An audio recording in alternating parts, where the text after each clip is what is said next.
Hello friends, welcome back to channel. Friends, आज हम class 9 chapter number 7 math का एक बहुत ही इंपॉर्टेंट क्वेश्चन सॉल्व करने जा रहे हैं। ये क्वेश्चन है ट्राइंगल से। ये इंपॉर्टेंट क्वेश्चन इसलिए होते हैं क्योंकि ये जो प्रूविंग वाले क्वेश्चन होते हैं, कॉन्ग्रुएंट हमें प्रूव करना होता है, ये बहुत ही कंफ्यूजिंग होते हैं। मेनली जो इसका क्वेश्चन का पार्ट नंबर 2 है, C is equal to AB plus CD, इसको अभी हम डिस्कस करेंगे, बट मैं यहाँ पे ये कह रहा हूँ कि ऐसे क्वेश्चन बहुत ही कंफ्यूजिंग होते हैं। तो चलिए आज के हमारे इस क्वेश्चन को समझते हैं। तो क्वेश्चन है ABCD इज ए ट्रेपेजियम, मतलब ये जो फिगर है, ये वाली फिगर जो गिवन है, ABCD इसमें ट्रेपेजियम है। तो ट्रेपेजियम होता क्या है, सबसे पहले ये समझना है। तो ट्रेपेजियम एक क्वाड्रिलेटरल होता है।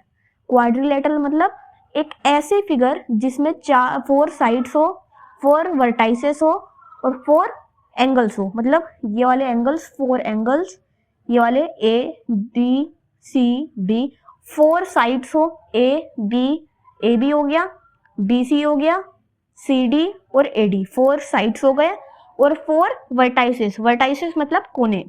तो एक कोना क्या हो गया A, दूसरा कोना B, तीसरा C और चौथा D। तो हमें क्वेश्चन में गिवन है ABCD इज ए ट्रेपेजियम। तो हमने क्वाड्रिलेटरल का मतलब तो समझ लिया, पर ट्रेपेजियम होता क्या है। तो ट्रेपेजियम एक क्वाड्रिलेटरल होता है, क्वाड्रिलेटरल का टाइप होता है जिसमें 1 pair of opposite side equal होती है। ओनली 1 पेयर ऑफ, मतलब एक ऐसा होता है फिगर जिसमें एक ही पेयर अपोजिट साइड इक्वल हो। इसमें अपोजिट साइड कौन कौन सी है, AD और BC। अब AD तो पैरेलल होगी नहीं, क्यों? AD और BC पैरेलल नहीं होगी, क्यों? क्योंकि जब इनको आगे स्ट्रेच करेंगे तो ये आगे मीट कर जाएंगे, तो ये तो अपोजिट साइड जो है ये पैरेलल तो नहीं होगी। तो AB और CD ये पैरेलल होगी, क्योंकि जब इनको आगे हम कोलाइड करेंगे, स्ट्रेच करेंगे, तो ये सामने इंटरसेक्ट नहीं होगी, तो ये पैरेलल हो जाएगी। तो यहाँ पे 1 पैरेलल साइड कौन सी हो गई, AB और CD। फिर F is the mid point of AD। F क्या है, AD का मिड पॉइंट है, मतलब AD वाली साइड है और F ये रहा मिड पॉइंट। इसका मिड पॉइंट कभी भी आ जाए तो क्या आना चाहिए दिमाग में, कि जो जहां पे भी मिड पॉइंट है उसके दोनों साइड जो भी डिवाइड हुई है वो इक्वल होंगी। मतलब अगर F यहाँ पे इसका मिड पॉइंट है, क्वेश्चन में गिवन है, तो AF इक्वल होगा किसके, DF के। तो AF इक्वल टू DF। तो हमें प्रूफ क्या करना है, हमें प्रूफ करना है AB is equal to DE। हमें AB इक्वल DE प्रूफ करना है, मतलब ये वाली साइड इक्वल ये वाली साइड DE। और प्रूफ करना है जो CE है वो प्लस AB प्लस CD के बराबर है। इसको अभी इसको समझेंगे, पहले हम AB is equal to DE proof करते हैं। तो AB ये वाली साइड है और DE ये वाली साइड है। तो सबसे पहले प्रूफ करने के लिए हमें समझना होता है कि कौन सी साइड कौन से ट्रायंगल में आ रही है। मतलब AB कौन से ट्रायंगल में आ रही है, ABF ट्रायंगल ABF में आ रही है, और DE कौन से ट्रायंगल में आ रही है, DEF ट्रायंगल DEF में। तो हमें अगर साइड इक्वल करनी AB is equal to DE, तो हमें सबसे पहले सोचना होगा कि हम दोनों ट्रायंगल कॉन्ग्रुएंट कर दें। अगर कॉन्ग्रुएंट कर देंगे तो CPCT से ये इसकी साइड इक्वल आ जाएगी। तो अगर हम ये वाले ट्रायंगल देखें, ट्रायंगल DEF, इन ट्रायंगल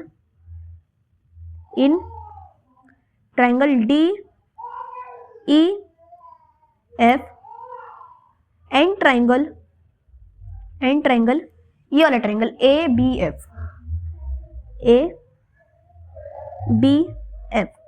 तो अभी इनको अगर हम कॉन्ग्रुएंट कर दें तो CPCT से ये निकल जाएंगे, AB is equal to DE। तो CPCT होता क्या है, CPCT करस्पॉन्डिंग पार्ट्स होते हैं। मतलब जब हम कोई दो ट्रायंगल्स को कॉन्ग्रुएंट प्रूफ करते हैं तो उसके साथ जो भी ट्रायंगल पेयर में जब कॉन्ग्रुएंट प्रूफ होगा तो उसके साथ जो भी साइड्स होंगे, इनके एंगल्स होंगे, वो करस्पॉन्डिंग होंगे, मतलब इक्वल होंगे उसके। तो अभी मैं बताता हूँ, पहले इसको कॉन्ग्रुएंट प्रूफ कर लेते हैं। तो ट्रायंगल DEF में हमें DE is equal to AB proof करना है।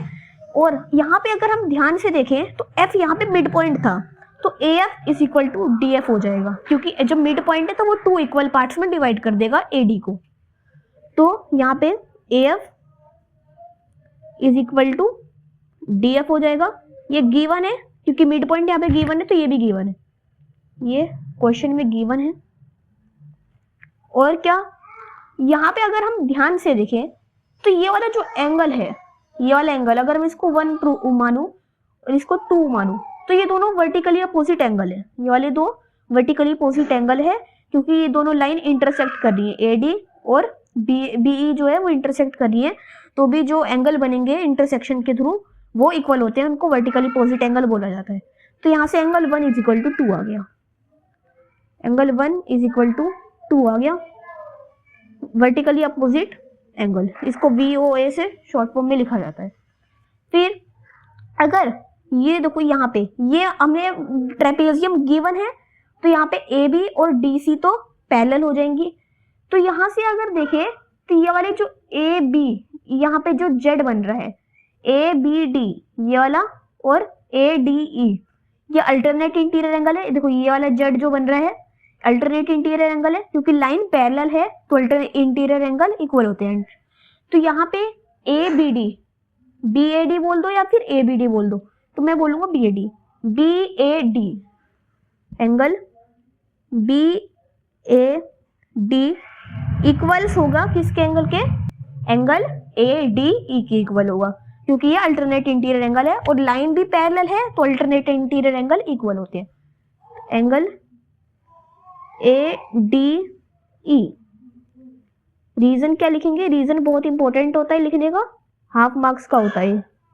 तो AI है मतलब अल्टरनेट इंटीरियर एंगल। तो अगर देखो हमने कॉन्ग्रुएंट प्रूफ करने के लिए 3 ट्रायंगल के पार्ट्स इक्वल प्रूफ करना होता है, तो हमने यहाँ पे 3 ट्रायंगल के पार्ट्स इक्वल प्रूफ कर दिए। कौन कौन से, AF is equal to DF, AF is equal to DF और vertically opposite angle 1 is equal to 2 और alternate interior angle BAD is equal to ADE।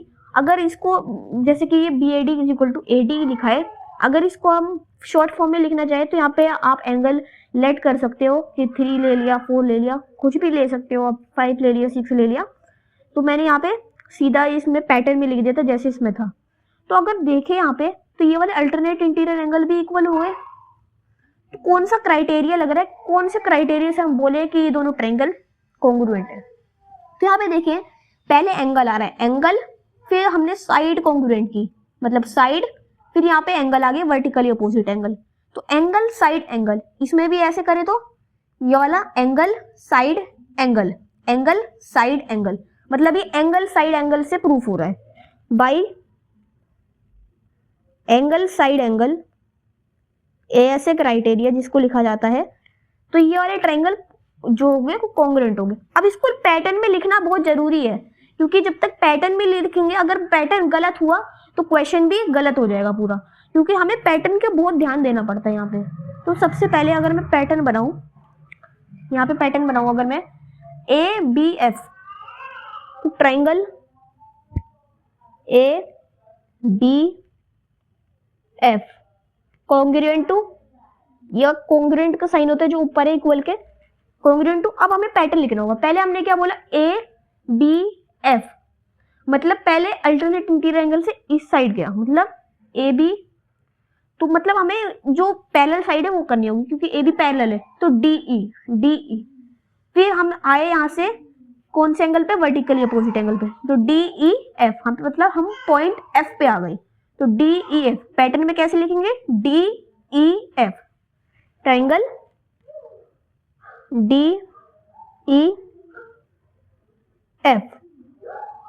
अब ये जब दोनों इक्वल हो गए, हम CPCT से कह सकते हैं कि जो AB साइड है, ये वाली साइड है, वो किसके इक्वल होगी, DE के, क्योंकि सामने सामने है। तो बाई CPCT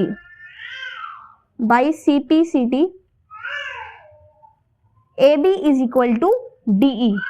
हम क्या लिखेंगे, जो AB है इक्वल्स DE के इक्वल है। तो हमारा फर्स्ट पार्ट तो प्रूफ हो गया कि जो AB है वो DE के इक्वल है, ये वाला हमारा पार्ट प्रूफ हो गया। अब हमें मेन जो पार्ट है इसका वो प्रूफ करना है कि जो CE है वो AB प्लस CD के इक्वल है। यहीं पे बहुत कंफ्यूजन होती है इस पार्ट में, तो मैं इस पार्ट को बहुत इजी तरीके से समझाने की कोशिश करता हूँ। तो जो CE है, CE ये वाली लाइन, सबसे लंबी वाली लाइन जो है ये CE, इसको प्रूफ करने की जो AB प्लस CD के इक्वल है, मतलब इसके AB इस वाली साइड के प्लस CD के इक्वल। तो सबसे पहले जो समझ आ रहा है वो लिख लेते हैं। तो क्या समझ आ रहा है, जो CE है, ये वाली लाइन जो CE है वो किसके इक्वल होगी, अगर कैसे लिख सकते हैं, C कैसे बनी है, मतलब इसमें सी डी ज्वाइन कर दिया प्लस डी ज्वाइन कर दिया। मतलब कैसे, जैसे यहाँ पे देखो सीई लाइन है, अगर मैं इसको फिगर आउट करूं, अगर यहाँ से फिगर आउट करूं तो मैं लाइन बनाता हूँ सीई। अगर ये सीई है, या फिर अगर बिना फिगर आउट करे हम समझते हैं इसको, है ना, बिना फिगर आउट करे हम समझने की कोशिश करते हैं।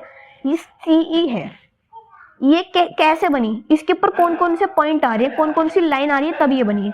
तो इसके ऊपर लाइन आ रही है डीसी, डीसी और डीई।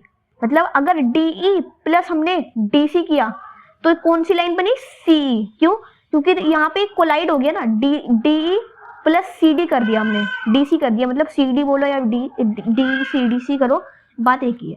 तो ये क्या हो गया, सी बन गया। तो हमें क्या समझ आ रहा है कि जो सीई है वो इक्वल है किसके, डीसी के, ये वाली लाइन प्लस डीई के, क्योंकि इन दोनों से ही सी बना है। अगर हम कैसे प्रूफ करें कि A B plus C D के इक्वल क्या है, सी।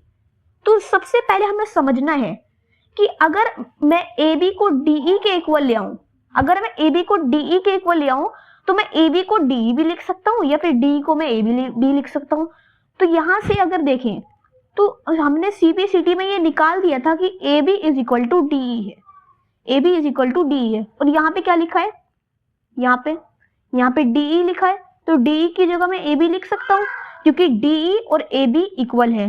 तो यहां से मैं क्या लिख सकता हूँ, सी इक्वल्स डीसी, डीसी को यहाँ पे सी डी लिख देते हैं, प्लस डीई को मैं क्या लिख सकता हूँ, यहाँ पे हमने प्रूफ किया फर्स्ट पार्ट में कि A B is equal to D है, तो मैं डीई को क्या लिख दूं, ए बी लिख देते हैं। और रीजन क्या आएगा, A B is equal to DE. और यही तो प्रूफ करने को बोला था, यही तो प्रूफ करने को बोला था कि जो सी है वो इक्वल है C D plus A B के। तो ये वाला पार्ट प्रूफ हो गया है। तो ऐसे क्वेश्चन को ऐसे हैंडल किया जाता है कि सबसे पहले समझना होता है कि कौन सा कॉन्ग्रुएंट पार्ट आ रहा है, फिर कैसे होगा। तो आई होप आपको ये समझ आया होगा पूरा क्वेश्चन, और कैसे ट्रेपेजियम क्या होता है और ट्रायंगल को कैसे कॉन्ग्रुएंट किया जाता है। इस एक वीडियो में मैंने आपको ये बताया, और कैसे इन क्वेश्चन को, जैसे सीई प्लस वाला था क्वेश्चन, इसको कैसे किया जाता है, कैसे कॉन्ग्रुएंट जो ट्रायंगल होते हैं वो कैसे इनको सीपीसीटी से निकाला जाता है। तो आई होप आपको ये समझ आया होगा ये पूरा क्वेश्चन। तो मिलते हैं एक नई वीडियो में एक नए टॉपिक के साथ।